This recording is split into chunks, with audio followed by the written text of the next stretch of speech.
Hi all, welcome back to miracles life. ഞാൻ സഫിയ. നിങ്ങളുടെ വിലയേറിയ അഭിപ്രായങ്ങൾ രേഖപ്പെടുത്തുകയും സബ്സ്ക്രൈബ് ചെയ്യാതെ കാണുന്നുണ്ടെങ്കിൽ സബ്സ്ക്രൈബ് ചെയ്തൊന്ന് സപ്പോർട്ട് ചെയ്യണേ. എന്നാൽ കേൾക്കാം. അധ്യായം 1. അതാ ഒരു ചെടി. തൊടിയിലൂടെ നടന്നപ്പോൾ അതാ ഒരു ചെടി പൂവിട്ടിരിക്കുന്നു. എവിടെയോ കണ്ട ഒരു ചെടി പോലെ അവളുടെ മനസ്സിലൂടെ ആ ചെടിക്കൂട്ടം തെളിഞ്ഞു വന്നു. കൊറോണ കാലം, ലോക്ക്ഡൗൺ സമയം, ചെടിച്ചട്ടികളുടെയും ചെടികളിലും മനസ്സ് കേന്ദ്രീകരിച്ച ഒരു കാലം. മാസ്കിനെ പോലെ തന്നെ ചെടിച്ചട്ടികൾ ചൂടപ്പം പോലെ വിറ്റഴിഞ്ഞ ആ കാലം. മാസ്കിനെ പോലെ തന്നെ ചെടികൾക്കും ചെടിച്ചട്ടികൾക്കും നഴ്സറിയിൽ നല്ല ചിലവുള്ള സീസണായിരുന്നു അത്. ഒരു ചെടിച്ചട്ടി പോലും ഇല്ലാത്ത തൻ്റെ ഭർത്താവിൻ്റെ വീട്ടിൽ താൻ ചെടി വെച്ച് പിടിപ്പിച്ച ആ കാലം. പുതിയ വീട് വെച്ചതിനു ശേഷം കാര്യമായിട്ടൊരു ചെടിയും നട്ടിരുന്നില്ല. കൊറോണ സമയത്ത് വീട്ടിൽ ഒതുങ്ങിക്കൂടിയപ്പോൾ ചുറ്റുവട്ടത്തിൽ നിന്നും ചെടികൾ ശേഖരിച്ചു പഞ്ചസാരയും ചായപ്പൊടിയും കൊണ്ടുവന്ന കവറിലും ടെക്സൈസ് കവറിലും മണ്ണ് നിറച്ച് ചെടികൾ അതിൽ നട്ടു. അടുത്ത വീട്ടിലെ തൊഴുത്തിൽ നിന്നും ചേച്ചിയോട് ചാണകവും ചോദിച്ച് ചാക്കിൽ നിറച്ച് വീട്ടിൽ കൊണ്ടുവന്ന് വെച്ചു. കവറിലുള്ള മണ്ണിൽ വളമായിട്ട് ചേർത്തു. മണ്ണിനു വേണ്ടി തൊടിയിലെ മണ്ണ് തൂമ്പ കൊണ്ട് കിളക്കുമ്പോൾ പഴയ വീടിൻ്റെ ചുമരിലെ കല്ലും കഷ്ണവും സിമൻറ്റ് കഷ്ണവും ഒക്കെ കിട്ടും. ചിലപ്പോൾ കൊത്തിയാൽ നല്ല മണ്ണ് കിട്ടില്ല. അപ്പോൾ റോഡ് സൈഡിലെ മണൽ പോലത്തെ മണ്ണ് വാരിക്കൊണ്ടുവരും. ചിലപ്പോൾ വീട്ടിൽ പോകുമ്പോൾ വീട്ടിലെ മണ്ണ് കൊത്തിളക്കി ചാക്കിലാക്കി വെക്കും. ഭർത്താവിൻ്റെ വീട്ടിൽ പോകുമ്പോൾ കൊണ്ടുവയ്ക്കും ചെടിക്കവറിൽ നിറക്കാൻ. പുറത്തു പോകുമ്പോൾ നഴ്സറിയിൽ നിന്നും പിന്നെ നല്ല പല കളറിലുള്ള ചെടിച്ചട്ടികൾ വാങ്ങാൻ തുടങ്ങി. വീടുകളിൽ നിന്നും കളക്ട് ചെയ്ത ചെടികളിൽ ഇല്ലാത്ത ചെടി നോക്കി കുറേ ചെടികൾ വാങ്ങി. ഹസ്ബൻഡും നഴ്സറിയിൽ നിന്ന് മണി പ്ലാന്റ്, ഓർക്കിഡ് പോലെ ചെടികൾ ഹാങ്ങിങ് പ്ലാന്റായി വാങ്ങിക്കൊണ്ടുവന്നു തന്നു. അപ്പോൾ നല്ല സന്തോഷം തോന്നി അവൾക്ക്. ടെറസിൻ്റെ സൈഡിലുള്ള ഹുക്കിൽ തൂക്കിയിട്ട് തന്നു. വീട് അത് തൂക്കിയിട്ടപ്പോൾ പ്രത്യേക ഒരു ഭംഗി തോന്നി. പല മണി പ്ലാന്റുകൾ തൂങ്ങിയാടി കളിച്ചു. അതുപോലെ പല ചെടികളും ഇറയത്ത് തൂങ്ങിയാടി കളിച്ചു. സമീറയുടെ കയ്യിലുള്ള സ്വരുക്കൂട്ടി വെച്ച കാശൊക്കെ എടുത്ത് ചെടിച്ചട്ടികൾ വാങ്ങിക്കൂട്ടി. അത് കണ്ട് അയൽവാസി പെണ്ണുങ്ങളും ഭർത്താവിൻ്റെ സഹോദര ഭാര്യമാരും ഒക്കെ ചെടി കളക്ഷൻ തുടങ്ങി. ആ സമയത്ത് എല്ലാവർക്കും ചെടി ഭ്രാന്തായിരുന്നു. ചെടി വളർത്താത്ത വീട് എവിടെ നോക്കിയാലും കാണില്ല എന്ന് പറയാം. സമീറയുടെ അമ്മക്കും ആ സമയത്ത് ചെടി വളർത്തലൊന്നും പിടിച്ചില്ല കേട്ടോ. മകനും കൂടി വാങ്ങലും നടലും ഒക്കെ സഹായിക്കലും ഒക്കെ കണ്ടപ്പോൾ ഉള്ള നീരസം മനസ്സിലുള്ളി ഒതുക്കി വെച്ചു അവളുടെ അമ്മായിയമ്മ. അത് കണ്ടില്ല കേട്ടില്ല എന്ന് നടിച്ച് ഉള്ളിൽ ഒതുക്കിക്കൊണ്ട് നടക്കാൻ അധിക കാലം അമ്മായിയമ്മക്ക് കഴിയില്ല എന്ന് നല്ല ബോധ്യമുണ്ടായിരുന്നു സമീറക്ക്. മതിലുകളിലും ചെടിച്ചട്ടികൾ സ്ഥാനം പിടിച്ചു. ചിരട്ടയിൽ പെയിന്റ് അടിച്ച് 10 മണികൾ ചെടികളൊക്കെ അതിൽ നടുന്ന രീതിയൊക്കെ അവൾ യൂട്യൂബിൽ നോക്കി പഠിച്ചു. എല്ലാ സഹായത്തിനും ഭർത്താവ് കൂട്ടിനുണ്ടായപ്പോൾ കൂടുതൽ ചെടി നട്ടുപിടിപ്പിക്കാനും മറ്റും ഉത്സാഹമായി അവൾക്ക്. മണ്ണ് കൊത്തിയിളക്കുമ്പോൾ ചിലപ്പോൾ ഊരവേദന എടുത്താലും അതൊന്നും കാര്യമാക്കാതെ അവൾ ചെടി നടുന്നതിൽ ഉത്സാഹിച്ചു. അമ്മായിയമ്മക്ക് ഇതൊന്നും അത്ര പിടിക്കുന്നില്ല.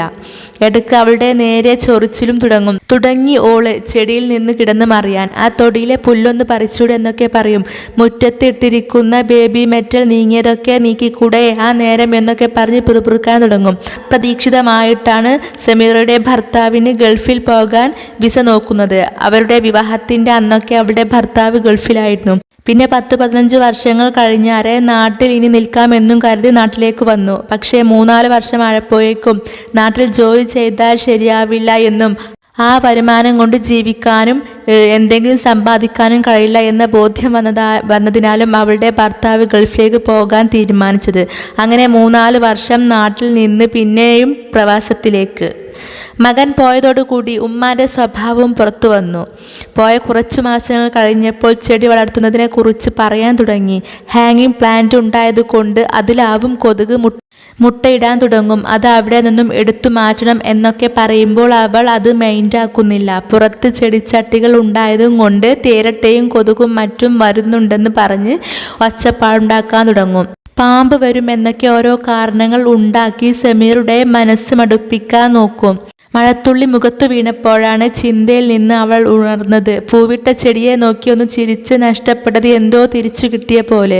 അൽഹംദുലില്ലാ എന്നും പറഞ്ഞ് അവൾ അതിനെ തലോടി. ഒടുവിൽ കല്ലിൻ്റെ കൂട്ടത്തിൽ നിന്ന് ഉഷാറോടെ നിൽക്കുന്ന ചെടിയെ അവൾ അങ്ങനെ നോക്കി. ഇത് പറിച്ചു ചെടിച്ചട്ടിയിൽ കുഴിച്ചിടണം. താൻ റാക്കിൻ്റെ മേലെ എടുത്തു വെച്ച ചെടിച്ചട്ടിയിൽ മണ്ണ് നിറച്ച് അതിൽ നടണം. കാണാതെ വീടിൻ്റെ മുകളിൽ നിലയിലെ ബാൽക്കണിയിൽ മറ്റും ചെടികളുടെ കൂടെ കൊണ്ടുവെക്കണം. അവളൊന്ന് നെടുവീർപ്പിട്ടു. എന്നിട്ട് തൊടിയിൽ അവിടെയായി കിടക്കുന്ന വിറകു പെറുക്കി വിറകു അട്ടിയിട്ടതിന്മേൽ കൊണ്ടുവച്ചു. തൻ്റെ ഓരോ ഗതികേട്, അവനവന് ഇഷ്ടമുള്ള ചെടികൾ നട്ടു നനച്ചു കൊണ്ടു നടക്കാൻ കഴിയാത്തതിലുള്ള ഒരു ഗതികേട് ആലോചിച്ച് കണ്ണിൽ വെള്ളം നിറഞ്ഞു. എന്തു ചെയ്യാൻ, നമുക്കെല്ലാവരെയും നന്നാക്കാൻ കഴിയില്ല, അവനവനെ മാറ്റുക എന്നല്ലാതെ. അവൾ പിന്നെയും ചിന്തയിൽ പൂണ്ടു. ചെടി നടലും പരിപാലിക്കലും തുടങ്ങി 1-2 വർഷം ആഴപ്പോയേക്കും അവൾക്ക് മറ്റൊരു ആഗ്രഹം പൊട്ടിപ്പുറപ്പെട്ടു. വണ്ടി പഠിക്കാൻ പോകണം. സ്കൂട്ടി ഓടിച്ചു പഠിക്കാൻ മോഹം. അങ്ങനെ അവൾ വണ്ടി പഠിക്കാൻ ഗ്രൗണ്ടിൽ പോയി തുടങ്ങി. 3-4 ദിവസം കഴിഞ്ഞപ്പോഴേക്കും വണ്ടി ഗ്രൗണ്ടിൽ ചെരിഞ്ഞു. വണ്ടി നിലത്ത് വീഴുമെന്നും കരുതി വണ്ടി താങ്ങി പിടിച്ചു. ആ പിടുത്തത്തിൽ കൈയിൻ്റെ ജോയിൻ്റ് ഇളകി. വണ്ടി പഠിത്തം നിന്നു. ചെടി നനക്കലും പരിപാലിക്കലും നിന്നു തുടങ്ങി. തുടർന്നു കൊണ്ടുപോകാൻ ബുദ്ധിമുട്ട് തോന്നി. ചെടികൾ വാടാനും കാട് പിടിക്കാനും തുടങ്ങി. വേണ്ടത്ര ശ്രദ്ധിക്കുവാൻ കൈക്കൊണ്ട് കഴിഞ്ഞില്ല. ഇത് അമ്മ മുതലാക്കി. ഒരവസരം കിട്ടാൻ കാത്തു നിൽക്കുന്ന പോലെ ചട്ടികളൊക്കെ ഒഴിവാക്കാനും ചെടികളൊക്കെ തൊടിയിൽ മണ്ണിലിടാതെ ചെടികൾ നശിപ്പിക്കാൻ പറഞ്ഞു. എന്നും ഇത് പറയൽ പതിവാക്കിയപ്പോൾ അവൾക്കും മടുത്തു തുടങ്ങി. തറവാട്ടു വീട്ടിൽ നിൽക്കുന്നത് കൊണ്ട് തന്നെ അവളുടെ ആഗ്രഹങ്ങളൊന്നും അങ്ങേയറ്റം കൊണ്ടു നടക്കാൻ അവൾക്ക് പലപ്പോഴും കഴിയാറില്ല. പല ആഗ്രഹങ്ങളും അങ്ങനെ കുഴിച്ചുമൂടലാണ് പതിവ്. ഇതും അതുപോലെ തന്നെ ആയിക്കോട്ടെ എന്നും കരുതി അവൾ കയ്യിന് കുറച്ച് സുഖം കിട്ടിയപ്പോൾ മതിലിനു മേലെയുള്ള ചെടികളൊക്കെ എടുത്തു മാറ്റി. നമ്മുടെ സന്തോഷങ്ങളും ആഗ്രഹങ്ങളും കാരണം മറ്റുള്ളവരുടെ സമാധാനം കളയണ്ട, അവർ സന്തോഷിക്കട്ടെ എന്നും കരുതി റസിയ കുറേ കഷ്ടപ്പെട്ടുണ്ടാക്കിയതാണെങ്കിലും അവൾ അതെല്ലാം എടുത്തു മാറ്റി. ചെടികളിലെ വേരുകളും മണ്ണുകളും മാറ്റി. വേര് മേൽപോട്ടാക്കി തെങ്ങിൻ ചോട്ടിലിട്ടു. നല്ല ചെടികൾ കഴുകി വെച്ചു. പൊട്ടിയ ചട്ടികൾ ആക്രിക്കാർക്ക് വിറ്റു. നല്ല ചെടിച്ചട്ടികൾ കഴുകി എടുത്തു വെക്കാം. അവനവൻ്റെ ഇഷ്ടത്തിനനുസരിച്ച് നട്ടു വളർത്തും കഴിയുന്ന ഇനിയൊരു കാലമുണ്ടെങ്കിൽ അത് നട്ടു വളർത്താമെന്നും കരുതി അത് കഴുകി വെച്ചു. ഓരോന്നും എടുത്തു മാറ്റുമ്പോൾ വളരെ സങ്കടമായിരുന്നു അവൾക്ക്. ചില ചെടികൾ ഒഴിവാക്കാൻ തോന്നിയില്ല. ഉമ്മ കാണാതെ ചട്ടിയെടുത്ത് മുകൾ നിലയിലത്തെ സിറ്റൗട്ടിൽ കൊണ്ടുവച്ചു. കാൽമുട്ടിന് വേദനയായതിനാൽ കോണി സ്റ്റെപ്പ് കയറി വല്ലാതെ കുറ്റം കണ്ടുപിടിക്കാൻ അമ്മക്ക് കഴിയില്ല എന്നതുകൊണ്ടു തന്നെ അവിടെ കൊണ്ടുവെക്കാൻ അവൾ തീരുമാനിച്ചു. ചെടികൾ കാണാൻ കൊതിയാകുമ്പോൾ കയറി കാണാം. ഇറയത്തുള്ള ഹുക്കിൽ തൂക്കിയിട്ട മണി പ്ലാന്റുകൾ അവിടെ വെച്ചു. ക്യാഷ് കൊടുത്ത് ഹസ്ബൻഡ് വാങ്ങി വെച്ചത് ആയതുകൊണ്ട് അത് മാറ്റില്ല. എല്ലാം ഒഴിവാക്കിയതും കൊണ്ടാവാം അമ്മ അവളുടെ നേരെ ചീറിപ്പാഞ്ഞു വന്നു. ഞാൻ പറഞ്ഞത് കൊണ്ടാവാം അത് നീ എടുത്തു മാറ്റിയത്, നിന്റെ ഒരു വാശിയെന്നും പറഞ്ഞ് അവളെ ആക്രോശിച്ചു. അവളൊന്നും മൈൻഡാക്കിയില്ല. ഉമ്മാക്ക് ചന്നിയാണെന്ന് അവൾ മനസ്സിൽ കരുതി. അല്ലെങ്കിൽ നോർമലായ ആൾക്കാർ ഇങ്ങനെയൊക്കെ പറയുമോ? ചെടികൾ ഇഷ്ടപ്പെടാത്തവർ ഉണ്ടാകുമോ? എന്തൊക്കെ ആലോചിച്ചു സങ്കടപ്പെട്ടും അവൾ ഉള്ളിലൊതുക്കി.